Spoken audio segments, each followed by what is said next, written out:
कहानी थप्पड़। अरे रूपा, आप छोड़ो भी। सॉरी बोल तो दिया मैंने तुम्हें। क्यों बेफालतू में बात को बढ़ा रही हो? अपना होलिया ठीक करो और बाहर चलो। सब वेट कर रहे हैं हमारा। अभी पार्टी में थोड़ी देर पहले ही अंकुर ने सबके सामने रूपा को थप्पड़ मारा था। कारण यह था कि आज अंकुर और रूपा की शादी की सालगिरह थी और घर पर छोटी सी पार्टी चल रही थी जिसमें सभी रिश्तेदार और घर वाले मौजूद थे। दरअसल रूपा को पार्टी की तैयारी करते करते तैयार होने का वक्त भी नहीं मिला, तो रूपा ने अपनी ननंद को चाय बनाने के लिए कह दिया था जिससे वह भी पार्टी के लिए तैयार हो सके। रूपा की सास विमला जी को यह बर्दाश्त नहीं हुआ कि मेहमान बनकर आई उनकी बेटी स्नेहा को बहू ने काम करने के लिए कह दिया। जब विमला जी ने रूपा को इसके लिए डांट लगाई तो रूपा बोल पड़ी, मम्मी जी, दीदी कोई मेहमान थोड़ी ना है, इस घर की बेटी हैं और चाय बनाना कौन सा बड़ा काम है। बस रूपा का इतना कहना था कि विमला जी के अंदर तो ज्वालामुखी ही फट पड़ा। उन्होंने चिल्ला चिल्ला कर सारा घर सर पर उठा लिया। हाय तौबा मचा दी। हाय, बहू ने मुझसे जुबान लड़ाई।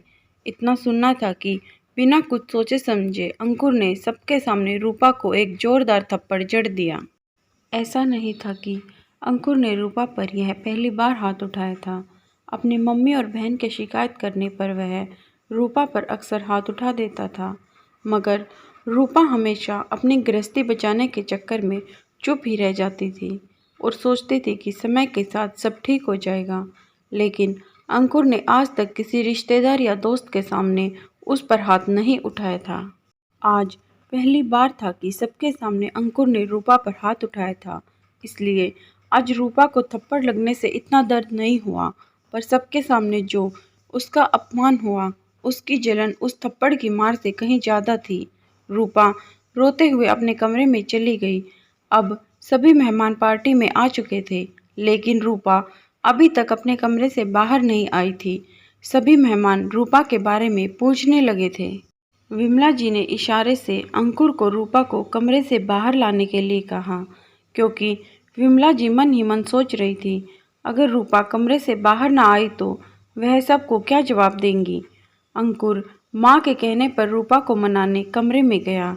वैसे तो अंकुर जब भी रूपा पर हाथ उठाता था तो कभी सॉरी नहीं बोलता था, मगर आज उसकी मजबूरी थी, क्योंकि अगर आज उसने रूपा से माफ़ी नहीं मांगी तो वह कमरे से बाहर नहीं आएगी और सबके सामने अंकुर की बेइज्जती हो जाएगी। बस यही सब सोचकर अंकुर रूपा को मना रहा था।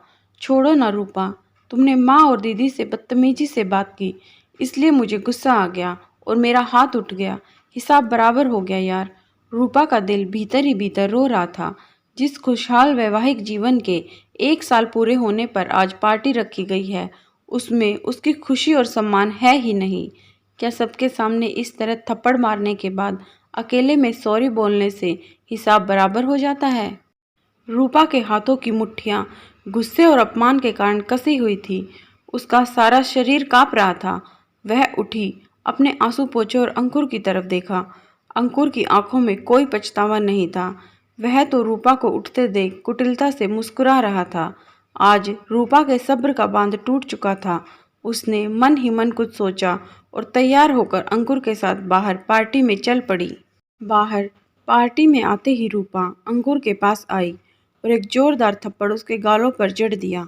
अंकुर आवाज़ से अपने गालों को सहलाते हुए गुस्से से रूपा को देखने लगा तो रूपा ने दूसरे ही पल एक थप्पड़ और उसके गाल पर जड़ दिया और बोली, सॉरी अंकुर, पता नहीं कैसे हाथ उठ गया, सॉरी। आज रूपा का गुस्सा पूरे आवेग में था। उसने अपने मन की सारी बातें सबको कह सुनाई। अंकुर, तुमने मुझसे शादी तो की, लेकिन मुझे एक कठपुतली बनाकर रख दिया है। पिछले 1 साल से जो तुम्हारी माँ कहती है, जो तुम्हारी बहन कहती है, वही तुम करते हो। आए दिन मुझ पर हाथ उठाते हो। तुम्हारे बराबर कमाती हूँ मैं, तुमसे किसी मामले में कम नहीं हूँ। मैं घर और बाहर दोनों संभालती हूँ, लेकिन मैं जरा सी आवाज़ भी नहीं निकाल सकती। मैं यह नहीं कहती कि तुम अपनी माँ और बहन से दूर रहो, मगर जिसकी गलती है उसे तो बोल सकते हो। क्या तुम बहरे हो, अंधे हो या पागल हो जो तुम्हें उनकी गलती नहीं दिखती? अब मैं और सहन नहीं करूँगी।